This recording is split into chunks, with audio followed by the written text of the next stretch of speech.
வணக்கம் நண்பர்களே. செப்டம்பர் மாதம் உங்களுக்கு கொஞ்சம் விசேஷமா இருக்கா? அப்போ நீங்க விநாயக சதுர்த்தி அற்புதத்தை அனுபவிக்க போறீங்க. விநாயக சதுர்த்தி அல்லது கணேஷ் சதுர்த்தி என்பது ஜான மற்றும் செழிப்பின் கடவுளான ஞானமுகம் கொண்ட விநாயக பெருமானின் பிறப்பை கொண்டாடும் விழா.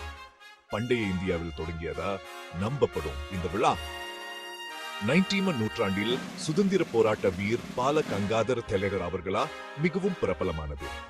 ஆங்கிலேய ஆட்சிக்கு எதிராக மக்களை ஒன்றிணைக்க இதை ஒரு பொது நிகழ்வாக மாற்றினார். இன்று விநாயகர் சதுர்த்தி இந்தியா முழுவதும், குறிப்பாக மகாராஷ்டிராவில் மிகுந்த ஆரவாரத்துடன் கொண்டாடப்படுது. மக்கள் விநாயகரின் களிமண் சிலைகளை வீட்டுக்கு கொண்டு வந்து பூஜைகள், இனிப்புகள் வழங்கி பக்தி பாடல்களை பாடுகிறார்கள்.